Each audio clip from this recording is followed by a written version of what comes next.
विनाशाय श्रीकृष्णाय वयम नम. जयांची केली स्मरण होय सकल विद्येंचे अधिकरण तिची वंदुशी चरण श्री गुरूंचे ते नमस्कार हो नियाता समयासी सादर भावे देव ठेवील तैसेची राहावे कुणी दिवशी बैसूनी हातीवर कोणी दिवशी पालकी सुभेदार कोणी दिवशी पायाचा चाकर चालत जावे.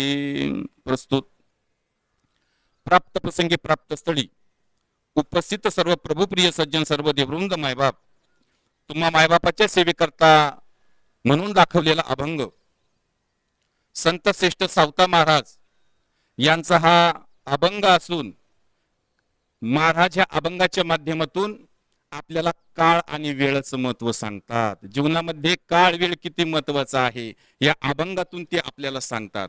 प्रत्येक दिवस सारखाच राहील असं नाही. दिवस बदलतील, दिवस येतील, घडामोडी घडतील, पण माणूस सावध असला पाहिजे असं या अभंगाचा सरळ सरळ भावार्थ आहे. ज्या निमित्ताने आपण या ठिकाणी उपस्थित आहोत सर्वांना कल्पना आहे ज्यांचं 10 दिवसापूर्वी देवासान झालं असे असणारे कैलासवासी रामनाथ ठकाजी आहेर यांच्या दशक्रिया विधी निमित्त ही प्रवचन रूपी सेवा आहे. बाबांच्या पश्चात त्यांचा परिवार आहे. गंगा भागीरथी भीमाबाई रामनाथ आहेर पत्नी, श्री लक्ष्मण ठकाजी आहेर भाऊ, श्री बापूसाहेब ठकाजी आहेर भाऊ, श्री दत्तात्रय रामनाथ आहेर मुलगा, सौ भारती प्रमोद कदम मुलगी, श्री प्रमोद विठ्ठल कदम जावई, श्री महेश रामनाथ आहेर मुलगा, समस्त आहेर परिवार आणि आहेर परिवारावरती प्रेम करणारे त्यांची सर्व आप्तेष्ट नातलग सगळे सोयरे या ठिकाणी उपस्थित आहे. या ठिकाणी पंचक्रोशीतील सर्वच असणारी पारमार्थिक मंडळी या ठिकाणी उपस्थित आहे. आमचे आहेर भाऊ आहेत, त्याप्रमाणे भगत बाबा उपस्थित आहेत, आमचे बाळासाहेब आहेर उपस्थित आहे, शेलार मामा आहेत, टेकाडे बाबा आहेत, ज्यांची चॅनल आहे जी टीव्ही मराठी तेही या ठिकाणी उपस्थित आहे. सर्व पाहुणे मंडळी या ठिकाणी उपस्थित आहे. सर्व पारमार्थिक मंडळी ज्यांची साऊंड सिस्टीम आहे ते अभंग भाऊ या ठिकाणी उपस्थित आहे. सर्व पारमार्थिक मंडळी आहे. थोडासा बारकाईने आपल्याला विचार करायचा आहे या ठिकाणी की भगवंतानी आपल्याला जन्माला घातलंय, पण नेमकं कशासाठी घातलंय याचा विचार करणं गरजेचं आहे. कारण की बाकीकडे आपण बाहेर जर बघितलं तर बाकीचे सर्व जीव सर्व प्राणी हे सर्व आडवे आहेत. बाकीचे सर्व आडवे आहे, हाच उभा आहे.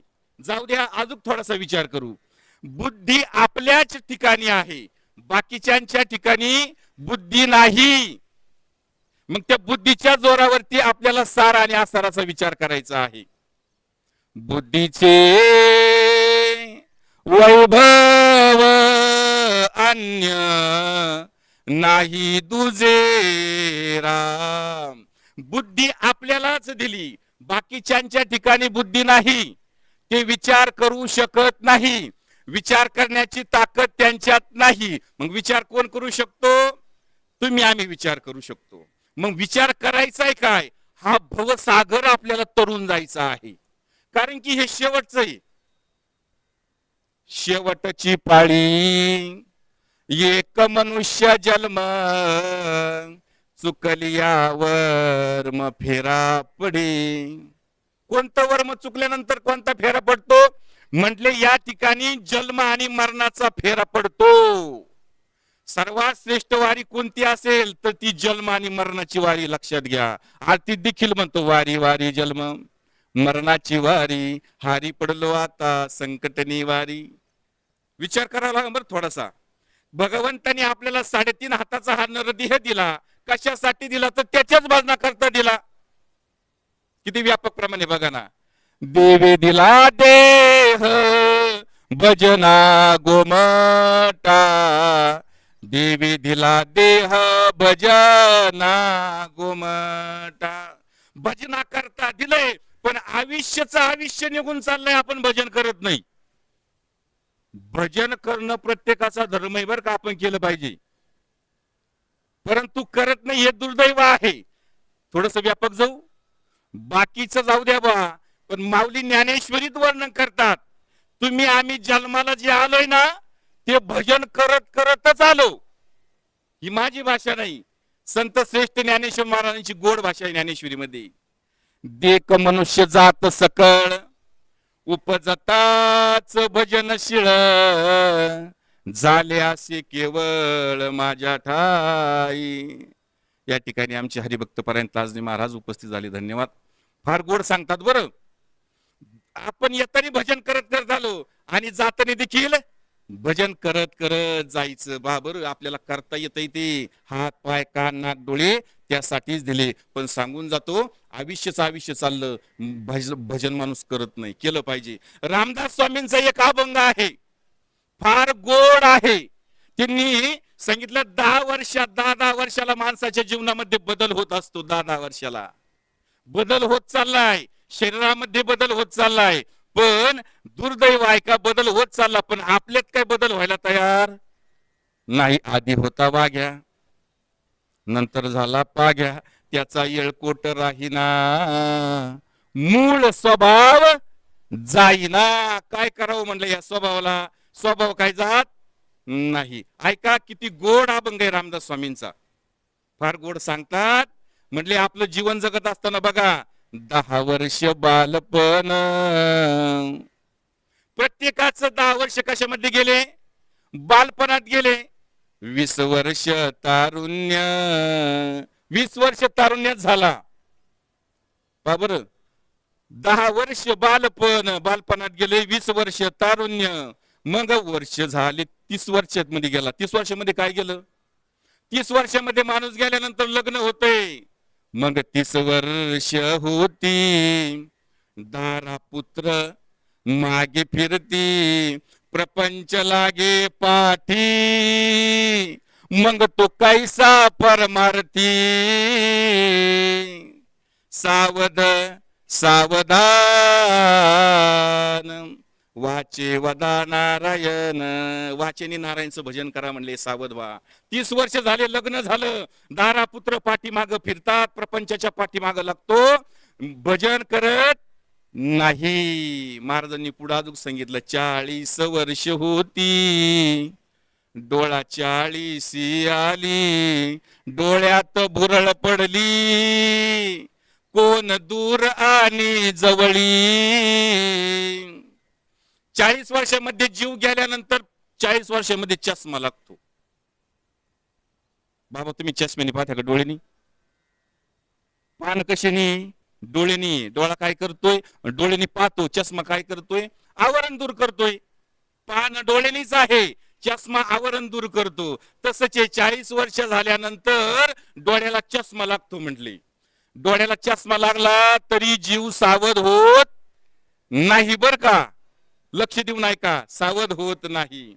संत मंडळी म्हणले, डोळ्याने काय करावं, डोळे तुम्ही घ्या रे सुख, पहा विठोबाचे मुख, तुम्ही ऐका रे कान, माझ्या विठोबाचे गुण. कानाने ऐकायचंय ना माझंच गुण ऐक, डोळ्याने बघायचंय ना मलाच बघ. तुका म्हणे नेत्री केली ओळखन, तटस्थ हे ध्यान, विठेवरी. पण डोळ्यात भुरळ पडती, डोळ्यात भुरळ पडल्यामुळं त्याला जवळची लांबची आपले कोणी कळत नाही बर का. मग वर्ष झाले 50 वर्षामध्ये गेला बर का.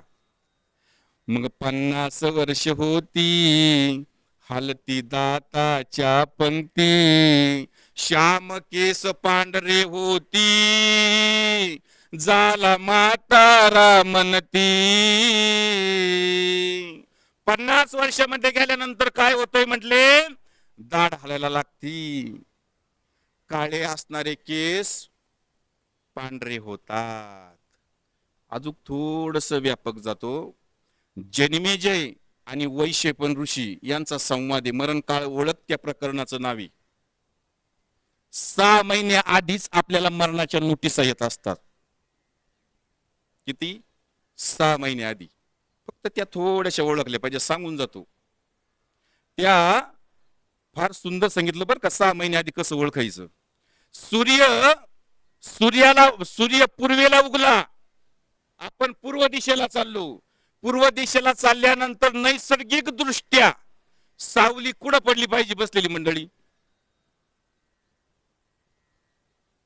पूर्वेला आपण चाललो, सूर्य पूर्वेला उगलेला आहे आणि त्या दिशेला चाललो, सावली कुठं पडावी? पश्चिमेला. पण ती का जर उत्तरेला पडली, दक्षिणेला पडली, तर समजायचं किती? 6 महिने बाकी. 6 महिने तुम्हाला संवाद सुद्धा सांगितला. कथा कल्पतरू मध्ये फार सुंदर विषय गेला बरं का. मरणकार ओळख त्या प्रकरणाचं नावी. घरी गेल्यानंतर बघा, फार गोड सांगतात ते. चला 3 महिन्यावर येतो. 3 महिन्याची नोटीस बघा. आपण गंगेच्या स्नानाला गेलो आणि गंगेचं स्नान केल्यानंतर आपले सर्व अवयव आपल्याला त्या पाण्यामध्ये दिसतात, परंतु आपलं हेड मस्तक दिसत नाही त्या पाण्यामध्ये. मस्तक समजायचं किती? 3 महिन्यावर आलं बरं का. आता 3 महिन्यावर आलं. आता 9व्या दिवसापर्यंत जाऊ आपण. 9वा दिवस. काने घालून या बोट, नाद जे ऐकावे न ऐकता यावे 9 दिवस. कानात बोट घातल्यानंतर प्रत्येकाला आवाज येत असतो. प्रॅक्टिकली बघा, ज्या दिवशी आवाज येणार नाही समजायचं त्या दिवसापासून किती दिवस? 9 दिवस बाकी आहे. लक्षात घ्या. ह्या जन्मेजय आणि वैशेपण यांचा संवाद आहे बरं. म्हणून संत श्रेष्ठ ज्ञानेश्वर महाराज सांगतात 50 वर्षापर्यंत जीव जातो सावध झाला नाही. सावध होणं म्हणजे काय हो? सावध होणं म्हणजे भगवंताचं भजन करणं. थोडस व्यापक आहे का. पांडवांची अवस्था अवघड होती. पांडवांची अवस्था अवघड होती कारण की धृतराष्ट्रांनी त्यांना अतोनात त्रास दिलेला होता. पण ऐका, अवस्था हतबल होती, परिस्थिती वाईट जरी होती, परंतु त्यांच्या मुखाला कोण होता? कृष्ण कृष्ण कृष्ण कृष्ण. पाहते पांडव अखंड वनवासी, परिते देवासी आठवीती. वनवास होता, दुःख होतं, असह्य त्रास होता, परंतु त्यांनी भगवंताचं भजन सोडलं नाही. प्रल्हादाची पिता करीतो जाचणी. बापानी मुलाला त्रास दिला प्रल्हाद बाळाला, तिने भजन सोडलं नाही. सुदाम ब्राह्मण दुःख दरिद्री पिढीला नाही विसरला पांडुरंगाला ते विसरले नाही. आज आपल्याकडं या ठिकाणी साऱ्या गोष्टी, घर दार, बायका, मुलं, गाडी गोडी, साऱ्याच गोष्टी आहे. बँकेत जायची गरज नाही. आज घर बसल्या आपण व्यवहार करू शकतो. पण दुर्दैव आपल्या जीवनातलं एकच आहे, आपल्या मुखाला राम नाही. हे आपलं दुर्दैव आहे. त्यांच्याकडे काहीच नव्हतं, परंतु त्यांच्याकडे भगवंताचं भजन होतं. आणि सांगून जातो बसलेली मंडळी, त्यांच्याकडे भजन होतं म्हणून ज्ञानेश्वर महाराज त्या हरिपाठात सांगतात, द्वारकेचा राणा पांडवा घरी, द्वारकेचा राणा. कौरवा घरी का नाही? कौरव भजन करीत नाही, कौरवाला भजन आवडत नाही. आजही कौरवी, आजही पांडवे. लक्षात घ्या, आजही त्यांच्याकडे भजन होतं म्हणून भगवंतांनी सहाय्य केली, मदत केली. एवढं घनघोर असणारं युद्ध महाभारताचं भगवंत बरोबर होता, ती पांडव तरली. म्हणून मी विचारित असतो बसलेली मंडळी, एक प्रश्नाचं उत्तर द्या मला. त्या भगवद्गीता आहे की नाही, भगवद्गीता, त्या भगवद्गीतेची सुरुवात कुणी केली? पारमार्थिक मंडळी आहे, पंचकृषीतील जाणती मंडळी आहे, म्हणून विशेष तत्वाने बोलतो. त्या भगवद्गीतेची सुरुवात करणारा कोणी? थोडस खाजवा लागल बर का. आपण नुसतं वाचतोय, पण सुरुवात करणारा कोणी? बघा बर.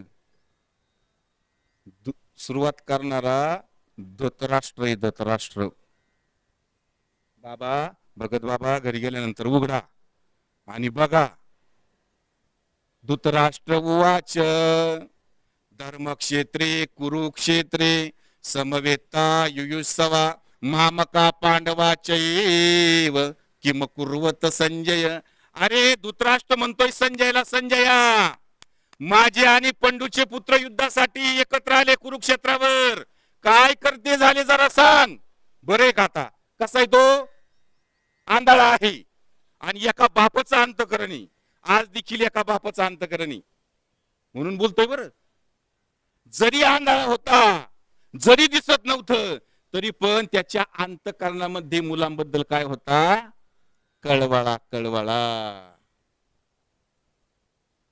जसं श्रावण बाळाचे आई वडील होते, श्रावण बाळाला बाण लागतो दशरथ राजाकडनं, आणि लागल्यानंतर तो श्रावण बाळ म्हणतो, माझे आई वडील पाण्याची वाट बघताय, राजे त्यांना पाणी तुम्ही नेऊन द्या. आणि पाणी घेऊन आल्यानंतर दोन कावडी दोघ जण बसलेली होती, आणि बसलेली असताना ती विचार कोणाचा करत होती? मुलाचा. अरे घरातून मुलगा सकाळी बाहेर पडला, संध्याकाळपर्यंत जर आला नाही तर आपण किती कळकळ करतो. तसं मुलगा पाणी आणण्यासाठी गेला, पण तो येत नाही, म्हणून दोघांचं अंतःकरण कळकळ करीत होतं. आता बऱ्याचशा गोष्टी कळकळ करणं, मळमळ करणं, जळजळ, बऱ्याचशा गोष्टी त्याच्यामध्ये कळकळ करणं कोणी? आई आणि वडील. बघा बर का, त्यावेळेस घडलंय काय? तो दशरथ राजा आला, आणि आल्यानंतर त्यांना जाणीव झाली. म्हणून सांगतोय, तुका म्हणे कैसे आंधळे हे जन, जे हरी जे हरी.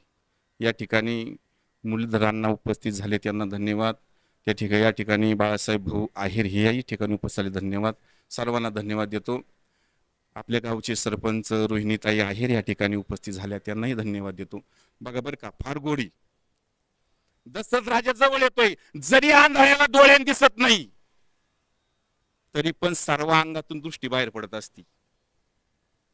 जाणीव झाली, कोणतरी जवळ आलं, आणि कोणतरी जवळ आल्यानंतर म्हणते, आई बाळा तुला काय वेळ लागला, कोणी त्रास दिला का वगैरे, बऱ्याचशा काही गोष्टी विचारल्यानंतर राजा बघतोय त्यांच्याकडे, फक्त काही बोलत नाही. आणि त्यांना बघून आसूर चालू होतात. कोणाचे? दशरथ राजाचे. म्हणले माझ्या हातून हे काय घडलं विपरीत. आता बघा बरं का, थोडस व्यापकी, कळत न कळत घडलं, जाणून बुजून घडलं, तरी त्याचा निचरा होत असतो. कर्माचा सिद्धांतची, ते कसंही उद्या त्याचा निचरा होत असतो. ते आता राज्य कोण कळत न कळत घडलं का जाणून बुजून घडलं? कळत न कळत घडलेलं कर्म ते. बाण सोडला, कुणी आलंय म्हटले पाणी पिण्यासाठी म्हणून बाण सोडला, तो त्या बाणाला लागलेला होता. कळत न कळत घडलेलं कर्म होतं. पण सांगून जाईन, दशरथ राजा पुष्कळ वेळ त्यांच्याकडे बघितला, उनके फोडायचा, रडायचा, शोक करायचा, परंतु काही बोलत नाही. म्हणून विचारलं, तुम्ही कोण आहात? म्हणले मी दशरथ. म्हणले माझ्या हातून तुमच्या मुलाचा वध झाला. आणि त्यावेळेस त्या अंध आई वडिलांनी शाप दिला. काय? राजा, प्रभू रामचंद्राच्या वडिलांचं सांगतोय, राजा तुला 4 मुलं होतील, पण ऐक म्हटले राजा, शेवटच्या क्षणाला तुला पाणी पाजायला कुणी राहणार नाही. म्हणून आपण म्हणत असतो, कर्म डोले कर्म डोले, ते कुणाचे ना चाले, आईसे कृष्णाचे वैभव, बंदी शाळा वासुदेव. कुणाला सोडलंय त्या कर्मानी, आणि कोणाला सोडणार? आणि हिशोब कशाचा होणार? कर्माचा. कर्मे श्रीराम वनवासा गेला. कोण? प्रभू रामचंद्र जाऊ लागला वनवासाला. ठरलं होतं दादा, गाडीवर बसायचं ठरलेलं होतं. नगाडे वाजले, आनंद झाला सर्वांना, अयोध्येच्या लोकांना. उद्या प्रभू गादीवर बसणार, उद्या प्रभू गादीवर बसणार. जिकडे तिकडे आनंद होता हो. पण एका रात्रीत काय झालं? काय गडबड झाली. दुसऱ्या दिवशी ठरलंय, काही म्हणती भरताला गादी आणि रामाला वनवास. बघा ना, कोणताही प्रसंग कधी येऊ शकतो. म्हणून अभंग तोच घेतलाय, समयासी सादर व्हावे. गेलेला काळ, गेलेली वेळ परत जीवनात नाही. आम्ही बघत होतो रामनाथ दादाच्या संबंधाने, ज्यावेळेस आम्ही शाळेत होतो की नाही, बघत होतो, तेव्हापासून बघत होतो. ग्रामपंचायत मध्ये ते क्लार्क म्हणून काम करत होते. रात्र दिवस ते काम करत होते. बघा बर का, आम्ही बघत होतो, शाळेत असताना बघत होतो. रिटायर झाले तोपर्यंत आम्ही बघत होतो. नेकीनं काम केलं, 8 तासानं काम केलं. थोडक्यात त्यांचे जे कर्म होते त्यांनी ते केले. पण सांगून जाईन तुम्हाला, आपण कर्म करत असताना भगवंताला विसरू नका. सावता बाबाकडे जरा बघा. कांदा मुळा भाजी अवघी विठाबाई माझी, अवघी विठाबाई माझी, लसूण मिरची कोथंबिरी अवघा झाला माझा हरी. कामात राम सगळ्यात महत्वाचा आहे. बर त्याला काही खर्च नाही बर का बसलेली मंडळी भजनाला. खर्च नाही. अरे येतय जातय ते, येतय जातय. अरे एक श्वास सुद्धा व्यर्थ जाऊन देऊ नका. तो कबीर महाराजांचं प्रमाण आहे. कबीर कहे कमाल को क्यों बजावत है ढोल, निकल जाएगा श्वास तो तीन लोगों का मोल. अरे एक श्वास गेला तर तीन लोकच मोल जातंय म्हणले, पण आपलं श्वासावर लक्षच नाही. श्वासाकडे आपण बघतच नाही. बघा बरं का, कधीतरी आपण इकडे लक्ष द्यावं लागल. बरं बसलेली मंडळी सर्व पार म्हणते की थोडस विचारतोच व्यापक, मला सांगा त्या इण्याला तारा किती? भजन करणे मंडळी बरं का, किती किती? बरेच लोकांना विचारलं नाही कळलं हो. काही म्हणते तिन्ही, काही म्हणते चारी. बघा बरं का, काही म्हणते तीन, काही म्हणतात चारी.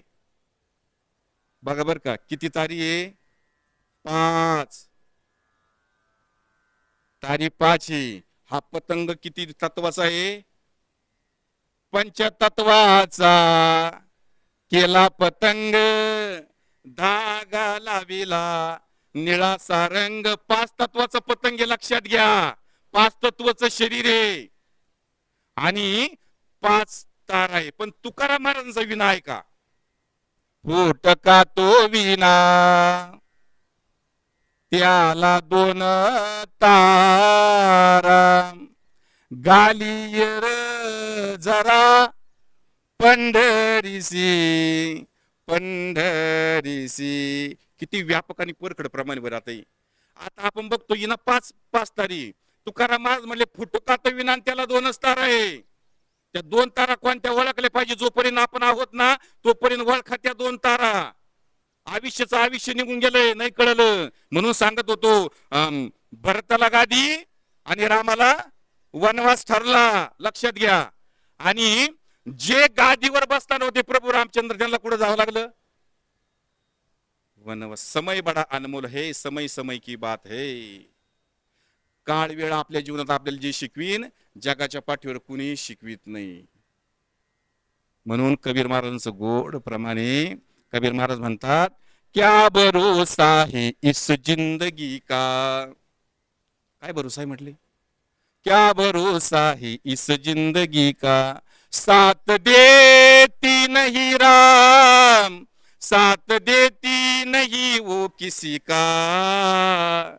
क्या भरोसा है इस जिंदगी का, सांस रुक जाएगी चलते चलते. दादा चालता चालता श्वास बंद होईल. क्षमा बुझ जाएगी जलते जलते, दम निकल जाएगा रोशनी का. क्या भरोसा है इस जिंदगी का. चला संतांच्या भाषेत सांगतो. क्षणभंगुर नाही बरवसा, वारे सावध तोडा माया आशा, काही न चले मग गळा पडेल फासा, पुढे हुशार थोरा हे वळसागा. म्हणून सांगतोय शेवटी प्रभू रामचंद्राला वनवासाला जावं लागलं. आणि वनवासाला गेल्यानंतर भावाला वाईट वाटलं. आणि वाईट वाटल्यानंतर तो भरत सर्व राज्यातले सर्व मंडळीला घेऊन चित्रकूट पर्वतावरती गेला. फार व्यापक आहे बरं का बसलेली मंडळी. आणि चित्रकूट पर्वतावरती गेल्यानंतर भरत म्हणतोय प्रभू रामचंद्रांना, दादा तू वनात निघून गेला आणि आपल्या वडिलांनी देहच ठेवला. शेवटी राम राम राम राम करत देहाचा त्याग केला. कुणी? दशरथ राजांनी. म्हणले दादा तुला एक विनंती, तू चल म्हणले माघारी. त्यावेळेस प्रभू रामचंद्र म्हणतात, नाही त्यांचंच वचन आहे, त्यांचं वचन मी पाळणार आहे. मी चित्रकूट पर्वत वगैरे मी वनात जातो, तू राज्य कर म्हणले भरता. आणि भरत रडतो, शोक करतो बरं का बसलेली मंडळी. आजही बघा 10 दिवस झाले. आहेर परिवार एक आधार, सर्वस्व, आपल्याला जोपासणार, आपली काळजी करणार, आपल्याला आपल्यावर प्रेम करणार, आपल्याला आपल्यासाठी अहोरात्र प्रयत्न करणारं व्यक्तिमत्व म्हणजे आपले वडील हे निघून गेले. शोक करताय. पण ऐका प्रभू रामचंद्रांची गोड भाषा येड्या. प्रभू रामचंद्र म्हणतात, भरता झालं ते होऊ दे. कारण की सृष्टीचा नियमच आहे. याला काय म्हणतात? मृत्यूलोक. आल्यानंतर जावं लागतंय. बरं जाऊ द्या, गणित असंही जन्माचं आणि मरणाचं आपल्या स्वाधीन नाही. काय बाकीच्या साऱ्या गोष्टी आपल्या स्वाधीन आहे. जन्म मरणाच्या नाही हे मी बोलत नसून संत श्रेष्ठ ज्ञानेश्वर महाराज गोड सांगतात. देहाची गावा आलिया जन्म मृत्यूच्या सोहळिया ना म्हणो नये धनंजया जिया परी. का ललाटी जी लिहिले, ललाट म्हणजे कपाळ, त्या कपाळावर सटविना जसा टाक टाकला तसं घडणार आहे. शोक करायचं काम नाही, आलेल्या प्रत्येकाला जावं लागणारी आणि जाणं भाग हे आपल्या इच्छेवर चालत नाही. जन्म आणि मरण ते भगवंताची इच्छा लागते त्याला. बघा बरं किती गोड सांगतात, भरता शोक करू नको, भरता रडू नको. काय सांगतात प्रभू रामचंद्रजी, फार गोड आहे. दैव जात दुःखी भरता दोष ना कुणाचा पराधीन आहे जगती पुत्र मानवाचा दोष ना कुणाचा. माय कै ना दोषी नाही दोषी तात राज्य त्याग कानन यात्रा सर्व कर्म जात. खेळ चालला से माझ्या पूर्व संचिताचा पराधीन आहे जगती पुत्र मानवाचा दोष ना कुणाचा. भरता कुणाला दोष देऊ नको, कारण की हे दुसऱ्याच्या स्वाधीनी पराधीनी, आपल्या स्वाधीन नाही. शोक करू नको, रडू नको. जीवासवे जन्म मृत्यू जोड जन्म जात दिसते भासते हे विश्वनाशिवंत. भरता तुला जे दिसतंय भासतंय ना, जाणीव होती ना, हे सर्व नाशिवंत आहे. कारे शोक करसी वेड्या स्वप्नीच्या फळांचा पराधीन आहे जगती पुत्र मानवाचा दोष ना कुणाचा. दुसऱ्याच्या स्वाधीन आहे बरे म्हणले भरता. जीवासावे जन्म मृत्यू जोड जन्मचा ते उपजत त्या गोष्टी म्हणजे जन्म मरण. कार्य शोक करसी वेड्या स्वप्नीच्या फळाचा पराधीन आहे जगती पुत्र मानवाचा. आज गोड सांगतात. जसं रामनाथ वैकुंठवासी रामनाथ भाऊ आपल्या सहवासात होते. रामनाथ ठकाजी आहेर या परिवाराच्या सहवासात होते. आयुष्य त्यांनी घातलं. तसं फार गोड सांगतात. दोन ओंडक्यांची होते सागरात भेट. आपल्याला ते भेटले, आपण त्यांना भेटलो, त्यांच्या सहवासात राहिलो. दोन ओंडक्यांची होते सागरात भेट. दोन ओढे कुठे भेटतात? सागरात भेटतात.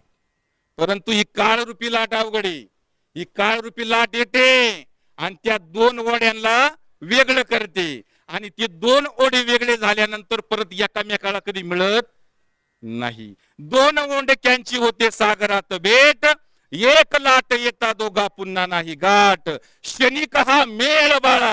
आता इथं बसलेली मंडळी की नाही कुठपर्यंत बसणार आहे? एक तासभर, एक तासभर बसल्यानंतर ज्याच्या कामाला ज्याचे जाणार आहे की नाही. मग दोन ओंडक्यांची होते सागरात भेट, एक लाट येता पुन्हा नाही गाठ. क्षणिक हा मेळ बाळा खेळ माणसाचा पराधीन आहे जगती पुत्र मानवाचा दोष ना कुणाचा. शेवटी प्रभूजी सांगतात, फार गोड सांगतात बर का. शेवटी नको ढाळू आश्रू आता पुस लोचनास. रडू नको रे म्हटले आता दादा. लोचन म्हणजे तू तुझे अश्रू पूस. नको ढाळू आसू आता पुस लोचनास. तुझा आणि माझा आहे वेगळा प्रवास. प्रत्येकाचा प्रवास वेगवेगळा आहे. प्रत्येकाचं मरण भिन्न भिन्न आहे. प्रत्येकाचं जीवन भिन्न भिन्न आहे. प्रत्येकाच्या सर्वच गोष्टी भिन्न भिन्न आहे. आईसे भिन्न भिन्न साठे केले प्रारब्धानी वाटे. प्रत्येकाचं वेगवेगळं आहे बरं का प्रारब्ध, गती, मरण, सर्व गोष्टी भिन्न भिन्न आहे. म्हणून सांगतात प्रभूजी, आहेर परिवार आहे का, नको ढाळू आसरू आता पुस लोचनास, तुझा आणि माझा आहे वेगळा प्रवास. अयोध्येत हो तू राजा, रंक मी वनीचा. अयोध्येत जा, तू राजा हो. मी वनातला राजा होतो म्हणले, तू अयोध्येचा राजा हो. नको ढाळू असू आता पुस लोचनास, तुझा आणि माझा आहे वेगळा प्रवास. अयोध्येत हो तू राजा, रंक मी वनीचा, पराधीन आहे जगती पुत्र मानवाचा. दोष ना कुणाचा, कुणालाच दोष देऊ नको म्हणले दादा. तुमचं आमचं जीवन दुसऱ्याच्या स्वाधीने. म्हणून आपण गेलो होतो 50 वर्षापर्यंत. 50 वर्षी निघून गेली, 10 वर्षात शरीरात बदल झाला बरं का. 10-10 वर्षी बदल होतोय, आपल्यात बदल व्हावा. पिकली या शेंदे कडू पण गेले. शेंदाडात बदल झाला तर ती येल सोडितय. शेंदाडात बदल झाला तर ती येल सोडतय. शेंदड पिकलं पाहिजे. पिकली या शेंद कडू पण गेले, तैसे आम्हा केले पांडुरंगे. पर 50 झाला. कोण बोलवितो हरिवीन, देखवी ऐकवी एक नारायण, तयाचे भजन चुकू नका. चुकूच नका म्हटले भजन त्याचं. वृक्षाची पाने हाले ज्याची सत्ता, राहिली हंत मग कोठे काही. अरे त्याच्या सत्तेने वृक्ष हलतात, त्याच्या सत्तेने आपण चालतोय. सूत्रधारी सर्व करणारा तो भगवंत आहे. म्हणून कोणाचं भजन करा, त्या भगवंताचं भजन करा. गेलेली वेळ परत येणार नाही. वेळ जपा, काळ जपा, वेळी सावध व्हा. आता कलियुग फार अवघड आहे हो. कधी काय घडण सांगता येत नाही, सांगू शकत नाही म्हटले. मी एवढ्या वर्ष जगन, आयुष्याचा गॅरंटीचा पास कोणाकडे नाहीची. मी एवढे वर्ष जीवन जगन, तै पुढे वायर बघा, पुढे या बघा बरं का. फार गोड सांगतात.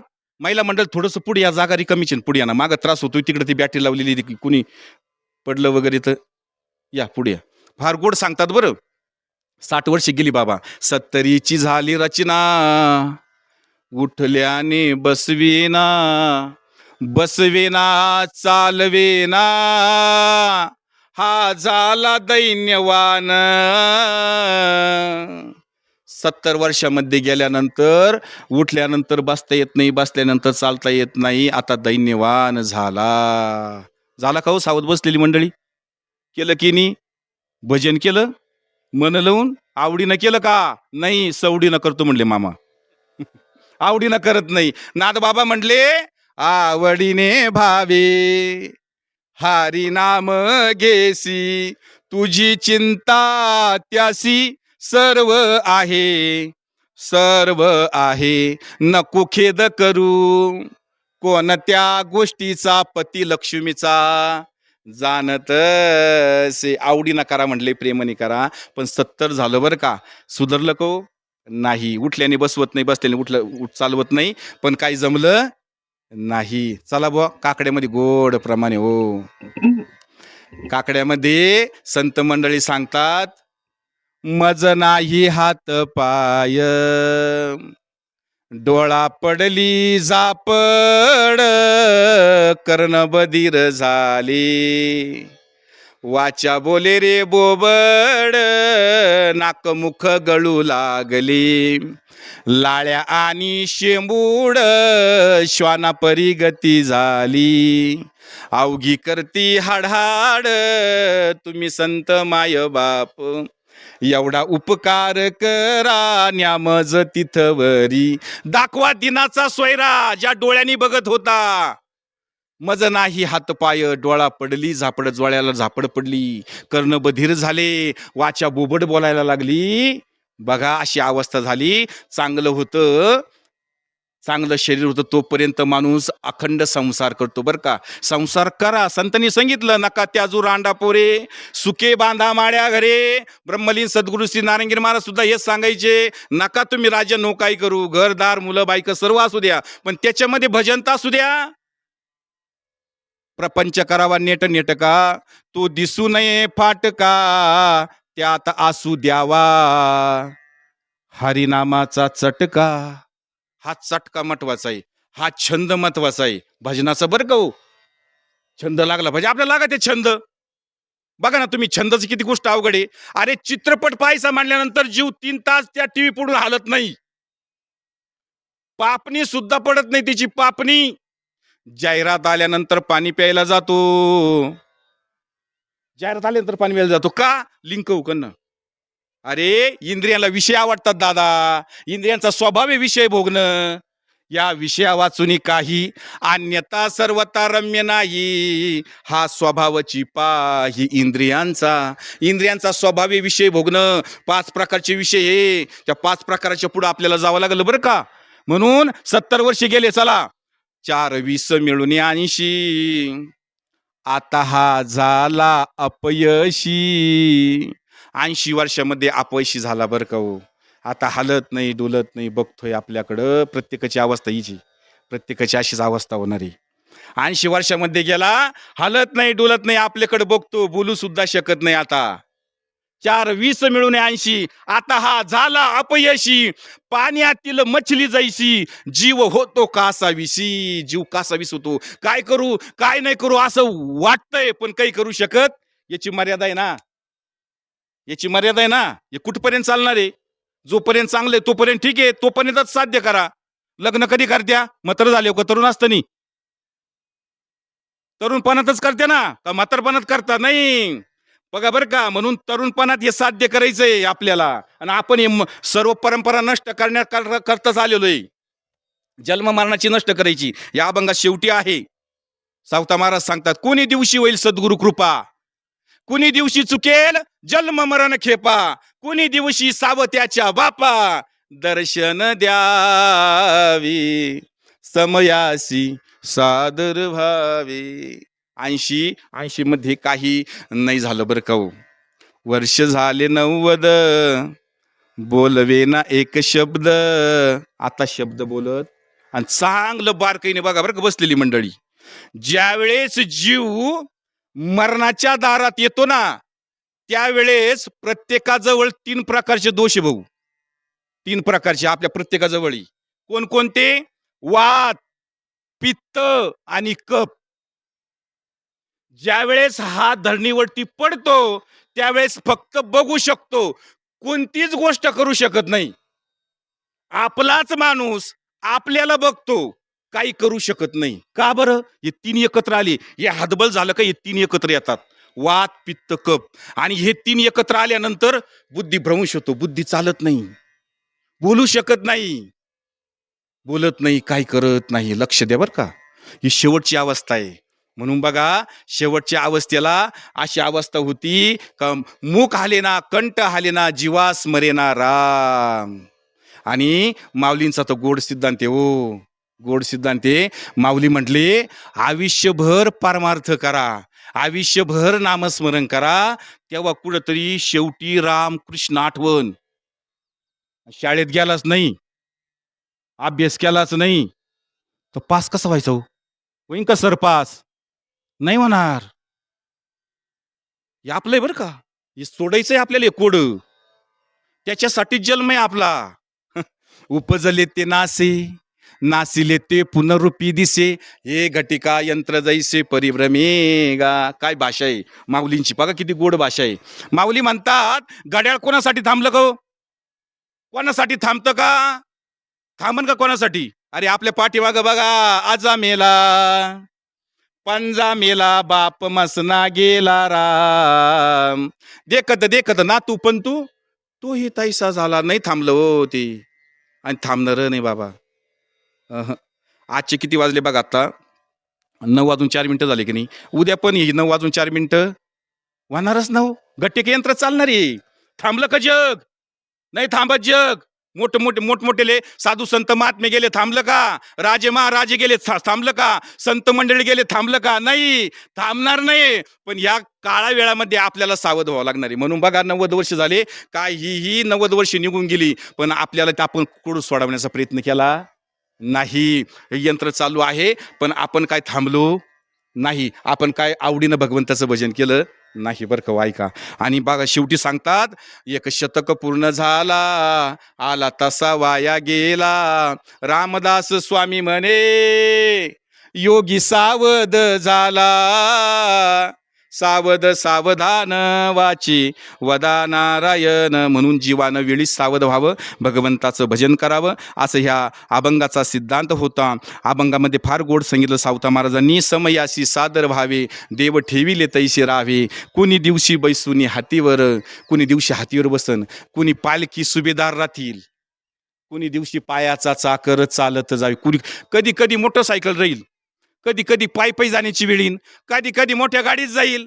बदलताय की नाही, काळाप्रती वेळाप्रती बदल घडणारे म्हटले. प्रत्येकाच्या जीवनात ही अवस्था येणार आहे. म्हणून सावध राहा म्हटले. हे दौडू नका, सावध राहा. श्वासोश्वासाचा आणि परिचार, निमिषोनिमिषाचा आणि व्यापार, माझ्यानी सुखची साचार, तेथीची घर बांधिली. सोडू नका म्हटले. कुणी दिवशी घरात धान्य राहणार नाही, कुणी दिवशी धान्य कुठं ठेवावा याची पंचत होईल म्हणली.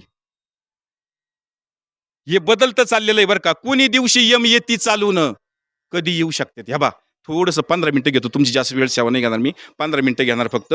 अजून 1 तास पूर्ण नाही झालं, 1 तास सेवा घेणार, 15 मिनिटं घेणार. कुणी दिवशी यम चालून येतील, कुणी दिवशी आपल्याला घेऊन जातील, आणि कुणी दिवशी स्मशानी जाऊन एकटे राहावे, समयासी सादर व्हावे. सावता महाराज सांगतात, कुणी दिवशी असं घडल बरं का, आपण एकटे कुठं राहू, स्मशानभूमीत राहू. बाकीचे सर्व आपल्याला काय करतील, वाटे लावण्यासाठी येतील. कारण की प्रकार असा आहे, 84 लक्ष योनीमध्ये सगळ्यात नास काही बसलेली आहेर परिवाराच्या संबंधानं राजकीय, सामाजिक, शैक्षणिक क्षेत्रातील सर्वच क्षेत्रातील सर्वच मंडळी या ठिकाणी उपस्थित आहे. ग्रामपंचायत क्षेत्रातील सर्वच मंडळी या ठिकाणी उपस्थित आहे. हे नाशिवंत आहे बरं का. पशुपक्ष्यांचं कामाला येतं. पशु का होत पनैया, नरका कुच न होय, अगर नरकरणी करे तो नरका नारायण बन जाय. हे नाशिवंत देई, जास्त वेळ ठेवता येत नाही कुणालाच नाही. उद्या आपलं काही बरं वाईट झालं तर जास्त वेळ नाही ठेवणार हो. काढा काढा काढा म्हणती झाला उशीर, काढा उशीर झाला, का उशीर झाला, उलट फुगत ये जास्त वेळ ठेवल्यावर. बाकीचं कामाला येत ये नाही कामाला येत. याच्यातला राम गेला संपलं, निघून गेला वारा, खाली राहिला पसारा. याच्यातला वारा निघून गेला का खाली काय शिल्लक राहिला, पसारा. म्हणून जोपर्यंत वारा आहे तोपर्यंतच विचार होईल, तोपर्यंतच विचार करा. नंतर पसाऱ्याचा काही उपयोग होत नाही. जोपर्यंत राम आहे तोपर्यंत विचार करावा लागेल. मज हृदयी सद्गुरु, जेने तारिलो संसार पुरू, म्हणून विशेष अत्यादरू विवेकावरी. विवेक म्हणजे ज्ञान, विचार करावा लागेल. असो, घेतलेला अभंग संत श्रेष्ठ सावता महाराजांचा होता. आणि त्यांनी सांगितलं, जीवनात आल्यानंतर कमीत कमी एखादा सद्गुरू करा. गुरु, श्रीगुरु, सद्गुरू का जगद्गुरू, कोणता करायचा नेमकं, हे शेवटचं चरण सोडू तुम्ही फक्त. कोणता करायचा, जय हरी जय हरी. बघा बरं का, बघा त्यांनी सांगितलं कोणता गुरु करायचा. गुरु करायचा, सद्गुरू करायचा, श्रीगुरू करायचा. बघा बरं का, फार गोड सांगतात. 5च मिनिटं घेतो बरं का दादा, जास्त वेळ घेत नाही. फार गोड सांगतात, सद्गुरू करा. कुणी दिवशी होईल सद्गुरू कृपा, कुणी दिवशी चुकेल जन्म मरण खेपा, कुणी दिवशी सावत्याच्या बापा दर्शन द्यावे, समयासी सादर व्हावे. शेवटचं चरण सोडवतोय, कुणी दिवशी सद्गुरू कृपा होईल, कुणी दिवशी जन्म मरणाच्या खेपा चुकतील, आणि ते आपल्याला चुकवता येतात बरं का. असं या अभंगाचा सरळ सरळ अर्थ होता. सुंदर. या ठिकाणी उपस्थित असलेले सर्व राजकीय, सामाजिक, शैक्षणिक क्षेत्रातील सर्वच मंडळ या ठिकाणी उपस्थित आहे. सर्वांना 5 मिनिटं घेतो दादा, फक्त 5 मिनिटं. थोडंसं आज मी सांगितलं चित्रपट 3 तासच पाहतो, पापणी डोलत नाही. थोडं 5-10 मिनिटं सहन करा. आपलं वेळ उशीर चालू झालेलं आहे. ती तुमचा जास्त, मी 1 तासच पुढे जात नाही. 1 तास उरला खटवांग रायासी भाग्यदशा कैशी प्राप्त झाली, सापडला हरी तयाला साधनी, एका जनार्दनी हरी बोला. एक तासामध्ये खटवांग रायाला हरी सापडला, भजन करायला लागला आणि मुक्त झाला तो. म्हणून एक तास जास्त वेळ घेत नाही, कुणाचाच घेत नाही मी. एक्स्ट्रा युनिट कशाला वाढायची बाबा. बघा बरं का. म्हणून शेवट सांगतो, एक बापाचं अंतकरण म्हणून बोलून जातो. काय होतंय, आयुष्यभर आपल्या समवेत असतात आई वडील, पण गोड सांगतात बाप नसतो कुणाच्या ध्यानी मनी राम, बाप माझा वेदनांचा धनी. नसतो तो, ध्यानी नसतो, मनी नसतो बाप आपल्या, पण सर्व वेदना सहन करणारा कोण असतो, तो बाप असतो. ढाल बनून आपल्या पाठीमागं उभा राहतो. जसं आहेर परिवाराला जाणीव आहे त्यांची, ढाल बनून तू उभा राहतो. बाप स्वाभिमानी बाळा, बाप कणखर कनारा, त्याच्या काळ जात सुद्धा लाजा, लुची संवेदना त्याची पहाडाची छाती, त्याचे हृदय गुलाबी, त्याच्या घामाच्या थेंबांना हिऱ्या मोत्याचा रुबाब. बाप तलवार ढाल, बाप पेटती मशाल, बाप जागतो म्हणून घर झोपते खुशाल, बाप घराचा तो पाया, आई कळस त्यावर, जेव्हा खच तो ना पाया तेव्हा कोसळते घर. उलाढाली करतो हा बाप फक्त घरासाठी, आयुष्यभर उलाढाल्या करतो. कोणासाठी? घरादारासाठी. शिव्या शाप या जगाचे घेतो आपुलिया माथी, अख्खं करणं घरादारासाठी होतं. पण हा कवी म्हणतोय आमचा बाप काय वाल्या कुळी का, आयुष्यभर घरादारासाठी केलं त्यांनी, परंतु त्याच्या पापामध्ये वाटेकरी कुणी होत नाही. आयुष्यभर आमचा बाप आमच्या समोर रडत नाही. कशी परिस्थिती असू द्या, चांगली असू द्या, वाईट असू द्या, रडत नाही का? त्याला माहीत राहतो मी जर रडलो तर बाकीचे सर्व काय होतील, हतबल होतील, म्हणून त्यांनी शोक केला नाही. ते सर्व अश्रू त्यांनी त्याच्या अंतकरणात साठवून तसेच ठेवले. बाप साठवी तो अश्रू वाट पाहत्या क्षणाची, जन्मभराचे रडतो लेक जाताना सासरी. बघा बरं का, फार गोड सांगतात. आयुष्यभर तो रडला नाही, पण शेवटी तो होक्षीमुक्षी रडतो. कधी? आपल्या लेकीला जेव्हा वाटी लावतो की नाही, तो बाप होक्षीमुक्षी रडत असतो. असा हा बाप असतो. असो, झालेली सेवा तुम्हा माय बापा